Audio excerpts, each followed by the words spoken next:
tanii wal arrabsuun walirra duuluun faayidaa isiniin qabu. Dhaabadhaati wal tasgabbeessaa wal gorfadha. Wal gorfadha. Wanti biraa wanti godhuu dandeettan, wanti dalaguu dandeettan, wanti kolfitanii taphachuu dandeettan hedduu jira. Ilma namaatii wal xiqqeessuuf sharafa walii gabbuusuu keessatti gatiin argamu tokkollee hin jiru.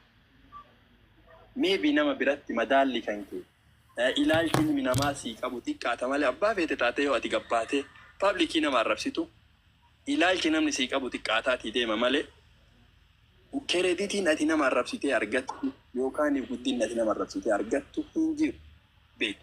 Fakkeenyaaf yoo dubri lamaan takka wali buute gara tokkoo gortee takka yoo ka arrabsitu kun illee gara tokkoo goree yoo takka ka arrabsitu faayidaan isin argattan keeyriin hin jirtu. Duniyaa irraa wanni ati argattu hin jiru. Yoo ammoo jara sallamaa tasgabbeessite wali araarsite nama laali ilma namaa araarsuu irratti kijibni rabbi biratti haraamaa ni eeyyamame jechuudha. Kijibdee nama araarsutu eeyyamame. Nama araarsuun keeyrii qabaachuu irra. Ammoo nuti nama araarsuu osoo hin taane kan waliin dhabinuu barbaannee wal dhabsiisutu irra nuu salphate zabana kana. Obboleeyyan ta'enna keessattuu yeroo tokko yoo laallu kutaalee Oromiyaa tana guutuu haala amala walii ni beeyna. Haala amala walii akhlaaqa namni keenya itti jiraatu aadaaf safuu namni keenya itti jiraatullee adda baafnee beekna. Yeroo namni ijoolleen tokko waan isin hin fakkaanne fudhattanii waliin rakkattan argina. Waan isin hin fakkaanne, waan ijoollummaa keessanitti hin beeyne, waan gosa teessan keessatti hin beeyne, haala badu, akhlaaqa badu, waan hin taane hojjechuu, waan gosa tee keessatti takka argitee hin beekne, gosa biraa irraa laaltee yoo ati waliin rakkattu, amala ati hin qabne, amalli kan kee naga buuftu, amalli kan kee jaalalaa, amalli kan kee kabajaaf jaalala qabdu sanganii hin gabatti gadi bahi. Santu sirraa bareeda. Waan wadura qabdu santu sirraa bareeda. Waan abbaan biraa uumamaan dhalootaan itti guddate haadha namaa arrabsuun, gosa namaa arrabsuun, kutaa namaa arrabsuun xiqqeennaan itti dhalatee itti guddate atillee namarraa argitee hadha sooshaal miidiyaa kanarra baradha yoo jette sirraan bareeduunis. Kan isinii dhaamaa yoo ka isinii galuu jechuudha. Ani hedduu inaafa sooshaal miidiyaa kanarratti hedduullee ufittillee isin qabnu. Yoo oma isin tokko gortanillee gara isin geessinu hin qabnu beeka. Ufitti isin qabnaa aga dandeenyu takka isinuma gorfanna. Nama yoo dadhabdee isin hin gubnu ibiddaan isin hin gubnu. Ufirraallee darbinee isin fageessuu hin dandeenyu. Haala tokko yoo laaltu fuul takka ufii kennaa sooshaal miidiyaa kanarraa tiiktookis ta'e waan mararraa baduutu irra nu jira malee an akka ufii kiyyaatti nama tokko badii fedhinni haa dalagu. Paablikii fedhetti kalaama badaa tokko itti baafachuu hin danda'u. Maaliif jennaani kalaama badaa itti baafadhee yookiin arrabsee qajeelchuu akka hin dandeenye ni beeka yoo dogoggorsiise malee yoo irra hammeesse malee. Kanaaf ijoolleen teenya warri koomantiin yoo namni tokko waa balleesse koomantiin jala deemtanii haga dandeettan takka akka namni sun maraatutti nama arrabsitan abadan nama sanii qajeelchitanis hin gorsines. Gorsa jechuun yoo mataas gabboofte meebi yeroo miira hamaa keessa namni hin jiru miira san bira dabarsite gorsite nama san meebi jijjiirus dandeetta. Dogoggora dalage sanis gaabbisiisuu dandeetta. Kabiraallee akkan dogoggorre barsiisuu dandeetta. Kanaaf hedduulee isinitti hin dheeradhu galatoomallee waan na dhageeffattaniif mee wal haa qusannu uf haa qusannu keessattuu ijoolleen teenya tama shamarranii. Waa arrabsuu dhiisii wal arrabsuun illee isinirraan bareedu isinillee arrabsamuun isinirraan bareedu. Ammoo namni gaafa nama arrabsamuun isaan hafu waan ta'eef nama gaafa arrabsite arrabsamuudhaaf situyyuu xalayaa barreessee yaamicha laale yaamicha namaa kennite jette koottaan arrabsaa jetteeti gaafa nama tokko yookiin gabbaatee ati arrabsitu koottaan arrabsaa jettee akka nama aruuzaaf xalayaa namaa qoodu akka nama xalayaa namaa qoodeetti beekata. Sirraan hafu namuusi arrabsaa jechuudha. Yoo ati adaba kee eeggatte akkaataa itti dhalatte itti guddatte safuu kee eeggatte akka jiraattu kamittuu jiraatte namu akka wanni itti si jaalata si kabaja. Namni nama arrabsee kabajame tokkollee hin jiru. Yoo abbaan fedhaan hadha guddaa jedhee daa'ima xiqqaa yoo arrabse maybe guyyaa takka jalaa obsuu danda'a, guyyaa lama jalaa obsuu danda'a, guyyaa itti aanu inni illee xiqqeena caalu isatti garsiisuu danda'a jecha namni guddaa jedhee beeku kamu. Kanaafi wali bubu'iinsi wal xiqqeessuu wal arrabsuun faayidaa isinii qabu hin qabu. Wallalladhaa isiniin jedhaa galatooma ulfaadhaa dhafaateetis ulfaadhu. Mee tasgabbaayee adeemsi baranaati qabdu kun natti hin tolle akka nama tokkotti paarsanaalii addatti yoo kasiin jedhu taate tana natti hin tolle haadha faatee ta nama gorsitu ta taphattu ta jechiisii hiika qabu beekaa. Santu sirraa tola jechuudha. Gabbuutanii waan dhoqqee keessa gangalachuun faayidaa isinii qabdu hubannaa qabdanii yoo dhaloota isin duubaan jiru ka isin jala taa'eetiin magaarrajaa duubaan isin laalu kanaafi social media maal akka ta'e qooda social media dabarsitaniif irra wayyaadha. Yoo isin ammoo miirota akkasii garsiiftan warri isin duubaan dhufu har'a yookiin viidiyoo cufattee nama arrabsuu dandeetti. Golii kan keefaa fakkaatte. Gaafa ammoo xiqqoo jettee isiilleen viidiyoo banattee gabbaatee nama arrabsiti jechuudha. Akkanan nuti nama dhabaa deemnaa. Agartanii haadha dhabaa deemnaa. Waan kana laalladhaa tasgabbaayaa kabajaa isiniin malaa wal kabajaa isiniin jedhaa galatooma ulfaadhaa.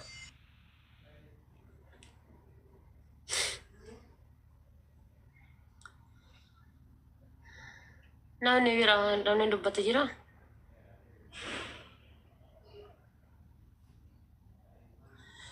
Galatooma ulfaadhaa isiniin jedhaa gorsa keessanii fi ulfaadhaa osoo warroonni namoonni akka keessanii hedduutu jiranii osoo gorsa isaaniitii fi waan isaan jedhan jala deemnee waan isaan jedhan dhageenneeti. Tokkoffaa asirratti iyyuu baanee fuula kennaa iyyuu mul'ifnee hin teennu. Nafsiyaa sheexana faana baanee deemnaa yeroo baay'ee.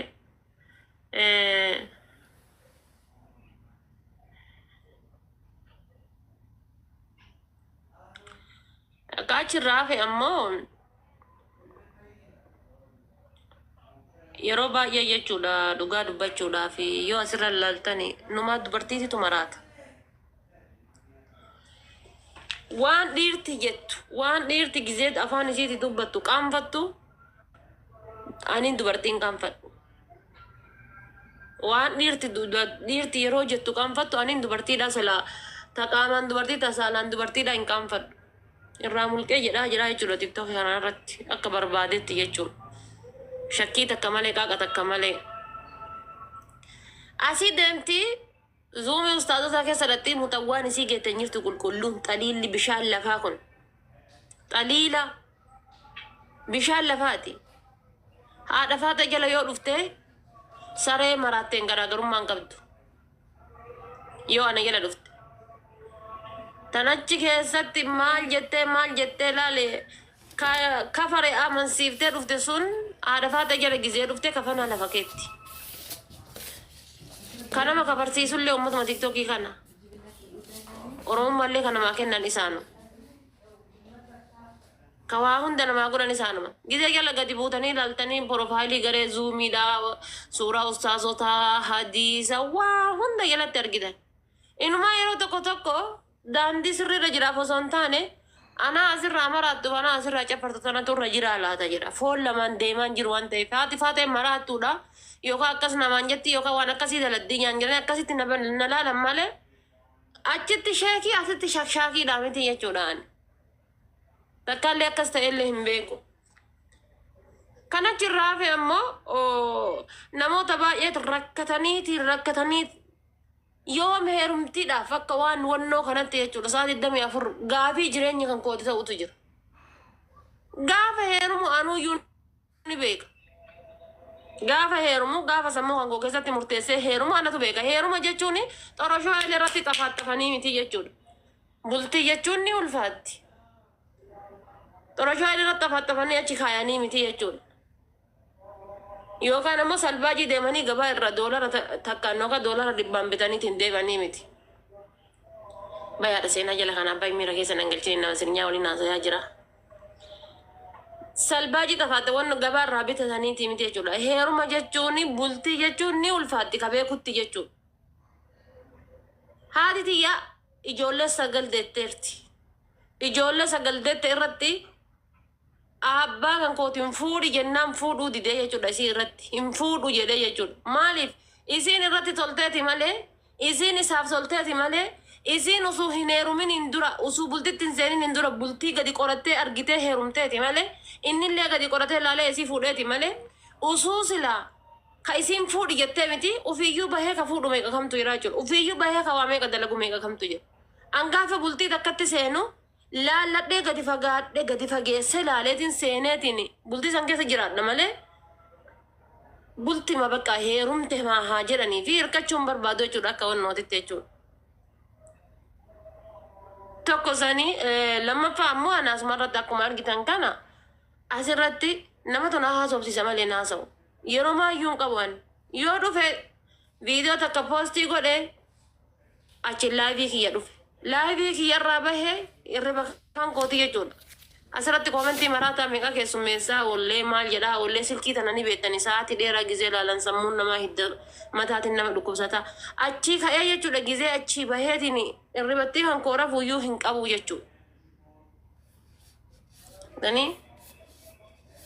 Bakka akkuma waan yoo heerumeetiin jedhe ufii ilmoo tana naa dhalanii ufii ilmoo jireenya kana naaf jiraatanii ufii waanaa godhanii hoyiititti usuu rakkadhee ilmooti yaa waliin kadhadhee kabaru deebisanii gaafa guyyaa takka'anii aayiidhaan baay'ee yookaan ammoo takka ta'uu takka afur ta'a jedhee gaafa dubbadhe akkamitti akkas jettananii ekiraatiyya waan kaleessa naa godhan ol gara galchaniitiin ittiin na arrabsanii hadda ammoo akka waan waanaa godhaniititti rakkatan jireenya kan kootiif. Jireenya kan kootiif dhiphatan, jireenya kan kootiif rakkatan. Jalaa cadhisuun kan koo ammoo sodaa itti fakkaata natti fakkaata idoonnoo. Yoo an jalaa mataa lafa kaayaa cadhise sodaa itti fakkaata. Namumaayyuu isaanitti hin fakkaadhu bar. Akkuma san argitan waggaa 4 miidiyaa kanarra jira jechuudha. Tiktokii kanarra waggaa 4 jira jechuudha osoo guyyaa takka irraa hin oolin. Yoo niitoorkiidhaaf daataan irraa dhumateen ala jechuudha. Waggaa 4 asirra jira halkaniif guyyaatti asirra jira jechuudha. Maybe waggaa 4 kana hamma jiraadhu kana keessatti yookaan taayimii kiyya hirribaatii nyaataa dhugaatii caalii tiktokiidhaaf kennee asirra jira jechuudha. Badaanis wal baree meeshaadhaanis wal baree jira jechuudha. Hiriyaa hedduullee baafadheera diina hedduullee baafadhee jira jechuudha tiktok kanarratti. Garuu guyyaa takka lafaa ka'ee nama bu'ee hin beeku. Numa naan obsellee ammallee bar. Obsuun kiyya ammoo sodaa itti fakkaata. Maaf akka obse hin beekani jechuudha. Maaf akka cadhise hin beekani. Ani yoo jalaa hidhisee mataa jalaa gadi qabadhee na'am du'aa isaan fidan hunda aamiin du'aa isaan fidan hunda aamiin du'aa isaan ka jaarsaa goleen akka itti bultuun beenne gaafa isiin bultii na diidde jettu aamiin jalaa hidheetti akka waan siree isii ta'ee wayii addaan battanee mullaaciidhaan bultiitii na diidde gaafa isiin jettu aamiin jalaa hidhee gaafa isiin anaa gabbaaree timaatimii gara bakka itti bitatan hin beenne haati faatee mana suudaanii olti kana daladdi daladdinaan jedhan aamiin jedheetti. Gaafa isin takkasi tanaan jedha waa hedduun waa sagaltan isa gadiin irraa aamiin jedhee jira Oromoo tana baay'ee jechuudha. Takka gabbahee lallabeetti waa deebisee hin beeku. Yoo jaartii gate haadha faateeti kan mataan gaggara galee arrabamu tiktoo kanarratti argaa jirtan jechuudha. Waan takka isaanitti dubbadhee hin beeku. Ishii kana caala maal haa godhu bar osoo waan silaa kan kafaruuti qaatana kafarsiisani. Osoo waan kan mataa irraa uffata darbee deemuu xiqqaata uffata irraa mataa irraa na darbisiisanii bar. Oromoo tana ammoo jechuudha kan akka Dooktor Asiisitti akkanatti afoo dhaabate malee kan akkana irraa gadi godhate ni maraachan. Akkana gaafa irraa gadi godhate si maraachan jechuudha. Ija isaanii afoo yoo akkana dhaabatte jechuudha. Koomentii jalatti goonni akka isin jirtu osoo karaa kana gubbaan argite takkittiin isii garuu hafuuranatti hin baafattu walaa dhiira walaa dhalaa isiidha. Karaa irraa na jalaa gorti jechuudha. Takkittiin isi dhaabbattee hafuura takkanatti hin dubbattu karaa kana gubbatte jechuudha. Yaa lubbuu isiiti yaa lubbuuti yaa lamaan keessaa takkumaa jechuudha. Tokko immoo kanaafuyyuu ambaazawee akkuma na beektanii miskiina lafaa ka'ee naman tuqu. Akka jedhamu sani sila ustaazni dubbii afaanii na fuudhee ka'ee miligee moo maalinni? Hello. Maal jechuu sila? Kanaaf bara tiktooki irra waan haasofsiisinaa nan fixachiiftanii hin jedha bara nan fixachiiftani. Mee maal amma naan inshaallah televiziiniidhaa kan inni itti sakka'ee biraalii deemu.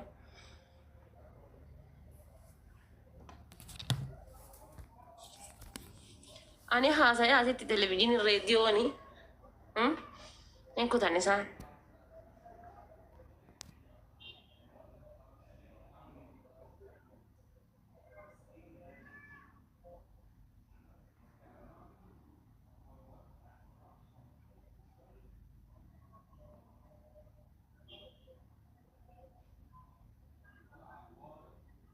Wala kalo.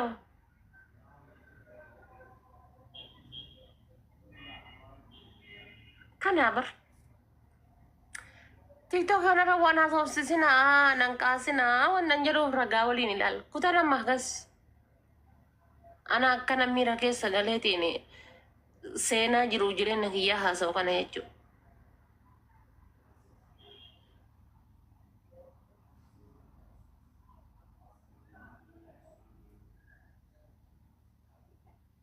Rafu jiranii jaartii xilumnaan of duuba deebi'e yoo tana baratti tola seenti sagalee xiyya dhageette gastii namti tanaa keessaa maal goote lakki akkanumaan onna harkisanii seene jedhee achumaan silkii irra gad ejjate.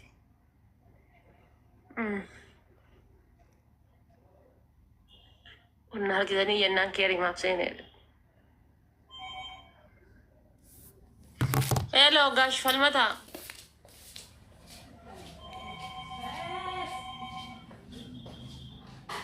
እናንተን ትበተን ይዝን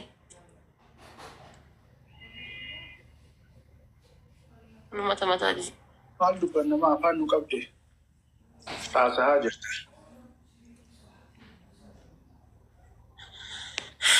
ቆይ ኡስታዛ ከነ ገባዛ ቆይ ወላ ሱካራ ዲበነ ገላ ጅራ ፊክያ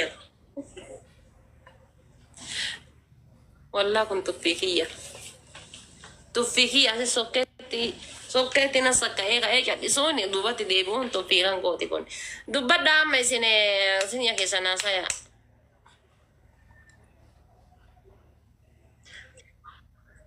falmataan dubbattu lafa kaatee inillee kan siraa faranjiitiif lite kaya lafaate eenyu sitti ergee waan san eenyu si ergee us jedhati distii falmataan dubbattu Ola wallah ubbata ola kana dadhabne ake a'udhu billah. Maazalii kadhaadhe boontu ofiin boontu jimmata jette jedha hudduu taashaa keessatti haa awwaalannaa labuu shaklechi. Hudduun tiyya mana siin jedhamoo qabrii siin jedhamu. Labuu kalbi. Bata tajaarsi gurra kaan bintee gurra kaan irra fannisee gadhiise biyya. Biqileessa. Muka walawwaa qoy haadha faate gaaffii ho'is gaafadha muka walawwaa maalidha?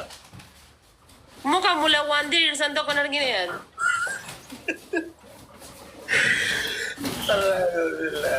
Wallahi. Muka mulawwaan diriirsan tokko argine yaadu. Muka walawwaa san nama gaafadha lakkaa'uun kawaatiin diriirsan jiru. Isa kun mulawwaa akkana ittiin diriirsan. Yaa.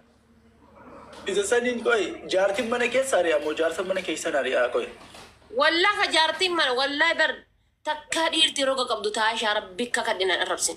Takka jechuun dhiirti laaliin jiraa miti osoo akka tasaa an akkana gufadheetumaan itti bu'e caccabee gubbaa kanarraa akka rakabootii bunaatti garagalu maratuyyuu na arrabsa jechuudha. Takkittiin dhiirti roga qabdu takkittiin waa sirnya qabdu takkittiin qoma qabdu nan arrabsin.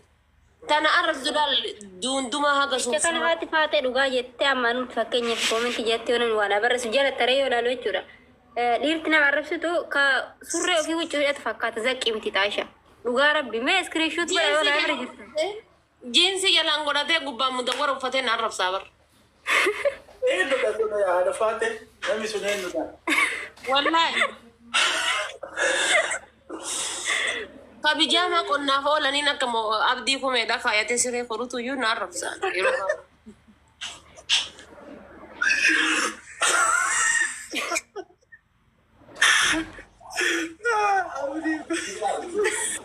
Shukran sare ani ni madawara gede jinsi jarang goranda mari jarang sare dia orang gambor gambi Assalamualaikum salam ayo alaja Abdi kume bakka hojii kanke inshallah. Taisha Ya mandista. tashi Aha.